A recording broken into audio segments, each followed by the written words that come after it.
Hello student, this is the best time for students how to gain these online classes of a school during this long time period.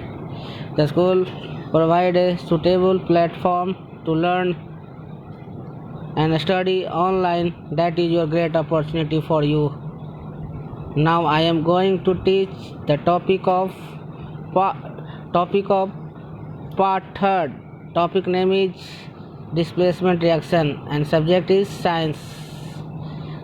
Now I am going to teach the topic that is the topic name displacement reaction.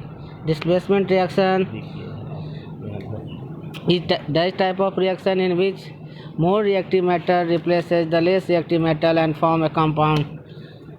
ठीक है, इस reactivity series में जो ज़्यादा reactive metal है देख रहे हैं यहाँ पर बनाया भी है ऊपर की तरफ है, और जैसे जैसे नीचे जा रहे हैं तो रिएक्टिव नेचर क्या होता जा रहा है, मेटल का कम होता जा रहा है। तो जो भी हाईली रिएक्टिव मेटल होंगे वह लेस रिएक्टिव को डिस्प्लेस करेंगे और कंपाउंड बनाते हैं, तो ऐसा रिएक्शन कहलाता है डिस्प्लेसमेंट रिएक्शन। अब बात करते हैं what do you know about reactivity series और एक्टिविटी सीरीज।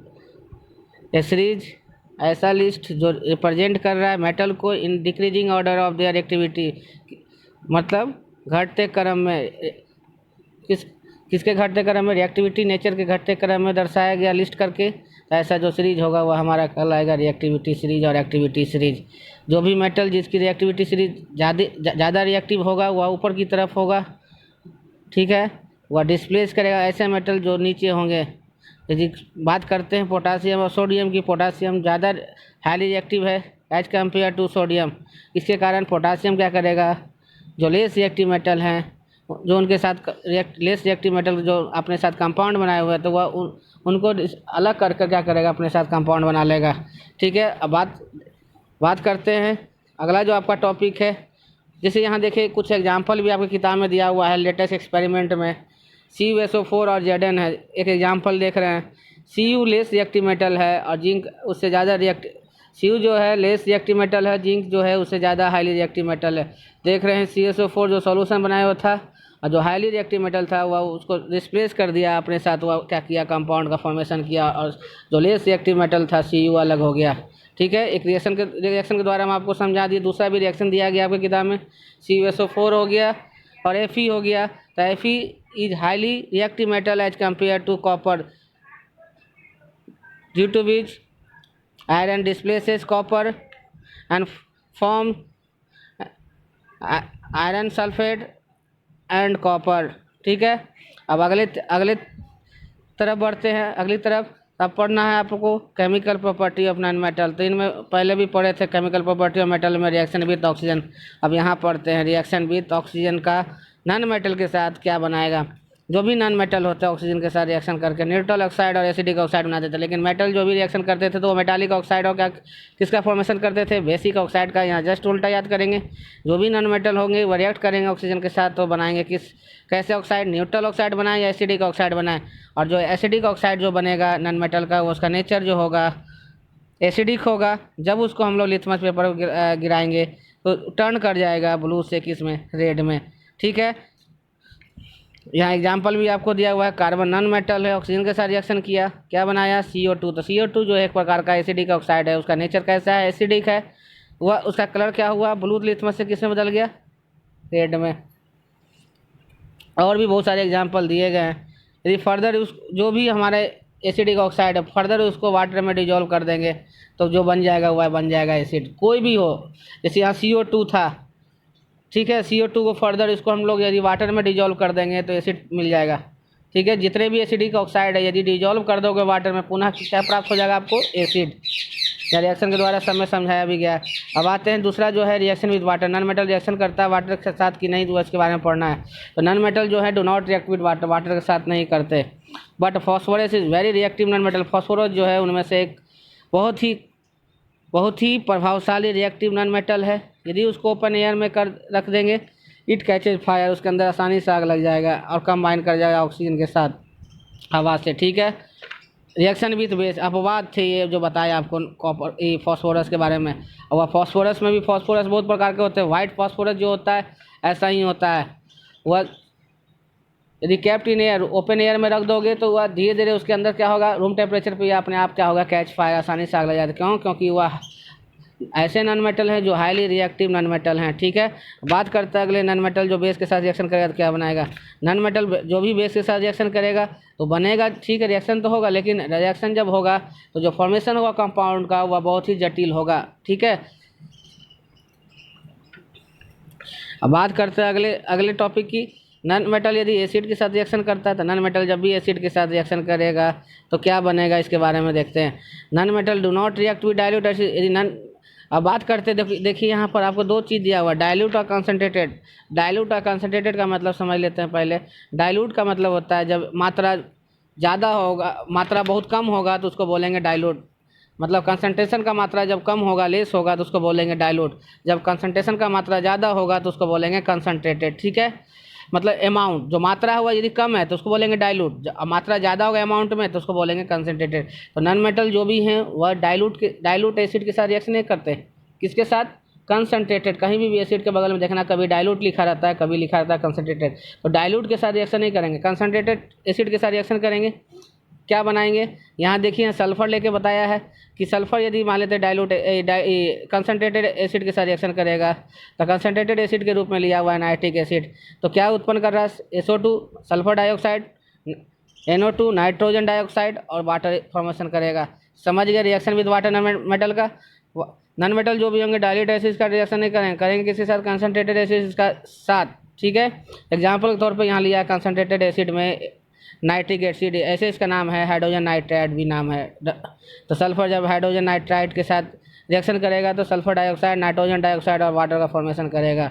अब बात करते हैं usages of metal. Usages of metal आप लोग बहुत देखें, मेटल का कहाँ कहाँ उपयोग है। तो metal are widely use in our daily life. हम लोग जानते हैं कि व्यापक रूप से उसका उपयोग हमारे प्रतिदिन जीवन में है, क्योंकि these property are very malleable, ductile, lustrous and good conductor of heat electricity. क्यों? इसलिए वाइडली रूप से उपयोग है हमारे प्रतिदिन जीवन में, क्योंकि इसका नेचर जो होता है बहुत ही डक्टिलिटी वाला नेचर होता है, मलेबिलिटी वाला नेचर होता है, सोनरस वाला नेचर होता है, गुड कंडक्टर वाला नेचर है। इसी कारण यदि पूछ सकता है Y these metal are widely used in our daily life because it conduct electricity, heat and electricity, because it are malleable, it are ductile, it are sonorous, it are hard, due to which these metals are widely used in our daily life। तो बात करते हैं कहाँ कहाँ इसका use है, common use है metal का। तो यहाँ दिया गया पहला पॉइंट में, मेटल लाइक गोल्ड सिल्वर और यूज टू मेक ज्वेलरी। हम लोग जानते भी है कि मेटल जो गोल्ड और सिल्वर जो वाइडली रूप से प्रतिदिन जीवन में हमारे उपयोग आते हैं, इसलिए आते हैं क्योंकि हम लोग उसका उपयोग करके हम लोग बनाते हैं आभूषण को।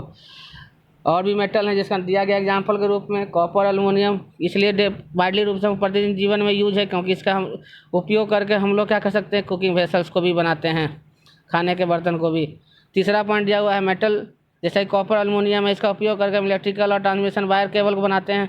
फिर अगला दिया हुआ है मेटल का उपयोग करके हम लोग घंटी बनाते हैं। मेटल जैसे जिंक, मेटल जैसा कि दिया गया जिंक, जिसका उपयोग करके हम लोग गैल्वेनाइजिंग करते हैं iron to protect it from rusting. Iron के ऊपर किसका कोटिंग करते हैं, जिंक का, जिससे कि रस्टिंग होने से क्या हो, बचे। इसीलिए मेटल जो भी मेटल पढ़ रहे हैं यहाँ पर, इसी के लिए वाइडली रूप से हम लोग प्रतिदिन जीवन में यूज है। इस पॉइंट को फिर से देख लेते हैं। मेटल जैसा कि जिंक दिया गया इसलिए उपयोग है मेटल के रूप में जिंक, क्योंकि यदि मान लेते हैं मेटल के ऊपर गैल्वेनाइजिंग कर देंगे, प्रोसेस पढ़ना है गैल्वेनाइजेशन ऐसा प्रोसेस जिस दौरान कोटिंग किया जाता है आयरन के ऊपर किसका, जिंक का, वह प्रोसेस कहलाता है गैल्वेनाइजेशन। इसलिए कि टू प्रोटेक्ट इट, कि जो आयरन है वह सुरक्षित बचा जाए रस्टिंग होने से, जंग लगने से। ठीक है, तो metal are use in different type of एलवाई। मेटल का उपयोग करता है अलग अलग प्रकार के एलवाई को भी बनाने के लिए, जो कि पढ़ेंगे अभी आगे। मेटल सच है एल्युमिनियम एंड क्रोमियम। ठीक है, मेटल जैसा कि एल्युमिनियम और क्रोमियम जो दिए गए हैं उसका उपयोग हम लोग किस फॉर्म में करते हैं, फॉयल के फॉर्म में करते हैं, जिसका उपयोग हम लोग पैकिंग मटेरियल के रूप में करते हैं। देखता होगा कोई रोटी वोटी पैक करते हैं, जैसे जो चमकदार जो होता है उसमें उसका उपयोग करते हैं फॉयल के रूप में। Mercury also use in thermometer. Mercury भी मेटल है, इसका उपयोग हम लोग थर्मामीटर में करते हैं। जानते भी थर्मामीटर में डाला हुआ क्या रहता है, मरकरी, जो कि पढ़े भी थे कि जितने भी मेटल होते हैं वो सॉलिड होते हैं रूम टेम्परेचर, लेकिन मरकरी जो होता है वह लिक्विड ऐसा मेटल है जो रूम टेम्परेचर पर किस अवस्था में होता है, लिक्विड अवस्था में। तो पढ़ लिए यूजेज ऑफ मेटल पढ़ लिया। बात करते हैं यूजेज ऑफ नॉन मेटल की। तो नॉन मेटल का उपयोग भी बहुत महत्वपूर्ण हमारे प्रतिदिन जीवन में कुछ में से कुछ दिए गए हैं। तो नॉन मेटल जैसा कि दिया गया है, कार्बन हो गया, ऑक्सीजन हो गया, हाइड्रोजन हो गया, नाइट्रोजन है, ये जरूरी है। Existence and subsistence of life, यदि मौजूदगी चाहते हो और जीवन का आगे बढ़ाना चाहते हो, सर्वाइवल कराना चाहते हो, अपने जीवन को बचाना चाहते हो फ्यूचर में, उनके लिए नॉन मेटल भी ज़रूरी है। उनमें से दिया गया ये सब ज़रूरी चीज़ कौन कौन है। The non metal like bakelite, non metal group में बेकेलाइट जो हैं वो अच्छे सुचालक नहीं, हीट इलेक्ट्रिसिटी, इसी कारण वायर केबल और जो हैंडल होते हैं कुकिंग वेसल के, इसी कारण वो बनाए जाते हैं किसके कवरिंग के, इन्हीं बैड कंडक्टर जो हीट और इलेक्ट्रिसिटी का, उसी का जिस नॉन मेटल के रूप में जो दिया गया कौन है, बेकेलाइट। ठीक है, उसका उपयोग करते हैं। डायमंड का जानते भी हैं, नॉन मेटल है, एलोट्रॉप है कार्बन का, इसका एक्सटेंसिव व्यापक रूप से फैला हुआ है। इसका उपयोग कहाँ किया जाता है, ज्वेलरी बनाने में, and for cutting and drilling, काटने और ड्रिलिंग का मतलब छेद करने के लिए। और नियॉन का उपयोग हम लोग जानते भी हैं, नॉन मेटल है, इसका उपयोग करते हैं इलेक्ट्रिकल एडवर्टाइजिंग, साइन बोर्ड। ठीक है, ग्रेफाइट का उपयोग हम लोग लुब्रिकेंट के रूप में करते हैं, इलेक्ट्रोड के रूप में, लीड, ये सब तो जानते भी होंगे। ग्रेफाइट पेंसिल का नोकी जो होता है वो ग्रेफाइट का ही बना होता है। ठीक है, और इस ग्रेफाइट का उपयोग लुब्रिकेंट के रूप में भी किया जाता है। लुब्रिकेंट का मतलब हो गया चिकना लाने के लिए। यदि इलेक्ट्रोड बनाना बैटरी का, जिसको गोंडी बोलते हैं, ठीक है, वहाँ भी उपयोग किया जाता है। अब लिक्विड हाइड्रोजन की बात करेंगे, इसका फ्यूल हम लोग स्पेसशिप में भी करते हैं।